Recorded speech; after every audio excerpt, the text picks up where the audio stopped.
पिछले भाग में हमने देखा निर्मला की शादी हो गई और वह ससुराल पहुंच गई। अब सुनिए ससुराल में उसकी शुरुआती जिंदगी, तीन सौतेले बच्चों के साथ उसका व्यवहार और घर की पहली उलझनें।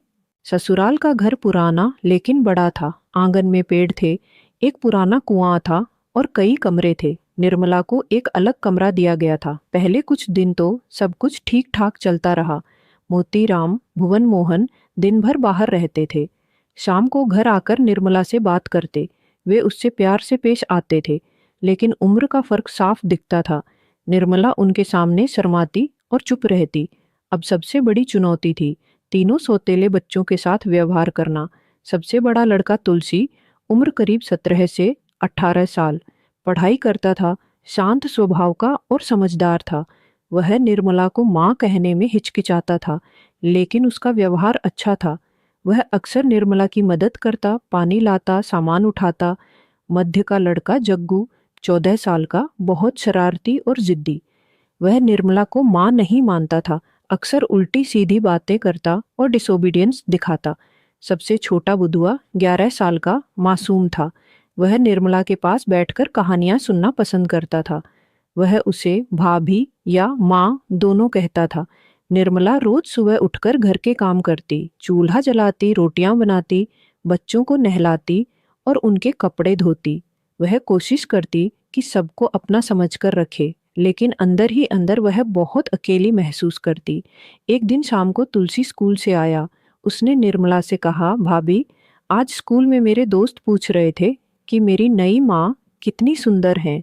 निर्मला शर्मा गई और बोली, तुम्हें ऐसी बातें करने की जरूरत नहीं। तुलसी हंसा और बोला, सच कह रहा हूँ भाभी, आप सचमुच बहुत अच्छी हैं। यह सुनकर निर्मला का मन कुछ हल्का हुआ। लेकिन उसी रात मोतीराम ने जब पूछा कि तुलसी से कितनी बातें होती हैं, तो निर्मला को थोड़ा अजीब लगा। धीरे धीरे घर में छोटी छोटी बातें शुरू होने लगीं। पड़ोस की औरतें आकर पूछती, नई बहू कितनी उम्र की है? लड़के तो बड़े हैं, बहू तो उनसे छोटी दिखती है। मोतीराम की माँ सास भी कभी कभी ताना मारती, घर संभालने का तरीका तो आता नहीं तुझे। निर्मला चुपचाप सब सह लेती। वह रोने के लिए अकेले में कमरे में जाती और आंसू पोंछकर फिर काम पर लग जाती। रात का समय था। मोतीराम ने निर्मला से पूछा, तुम्हें यहाँ रहकर अच्छा लग रहा है ना? निर्मला ने सिर झुकाकर कहा, जी। लेकिन उसके मन में सवाल था, क्या यह मेरा घर है? क्या मैं कभी खुश रह पाऊंगी? धीरे धीरे ससुराल में उसकी जिंदगी एक दिनचर्या बन गई थी, लेकिन खुशी कहीं नहीं थी। समय बीतता गया। निर्मला अब ससुराल में अच्छी तरह घुल मिल गई थी। वह सुबह जल्दी उठकर घर के सारे काम करती, चाय बनाती, बच्चों को स्कूल भेजती, रसोई संभालती और शाम को सबके कपड़े धोती।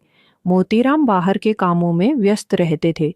वे शाम को थके हारे घर आते और निर्मला से थोड़ी बहुत बात करते, लेकिन उम्र का फर्क अब साफ दिखने लगा था।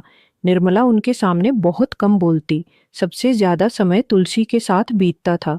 तुलसी कॉलेज जाता था, घर आकर वह निर्मला की मदद करता। कभी पानी भरकर लाता, कभी सामान उठा लाता, कभी बच्चों को पढ़ाता।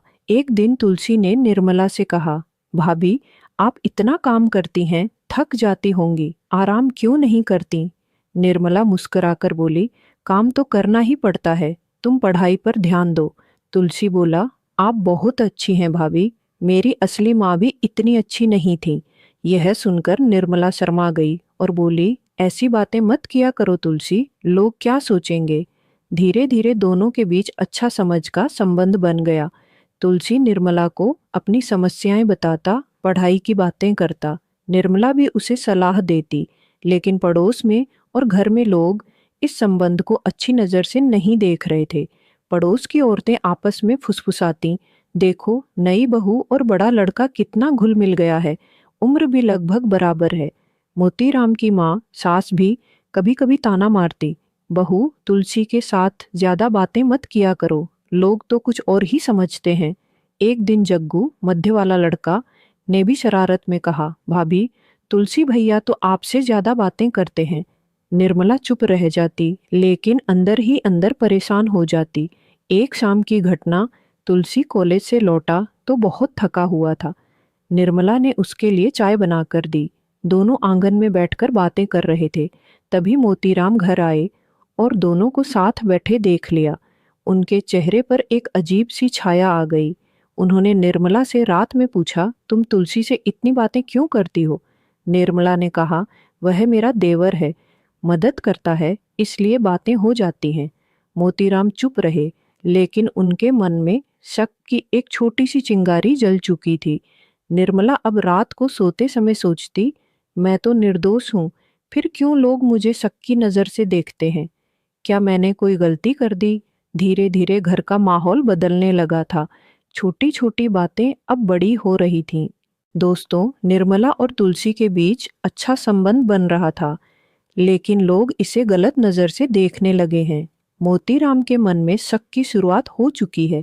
अब आगे क्या होगा? परिवार में तूफान कब आएगा? यह जानने के लिए पार्ट 3 जरूर सुनिए। अगर कहानी आपको छू रही है तो लाइक कर दें, शेयर करें और चैनल को सब्सक्राइब करना न भूलें।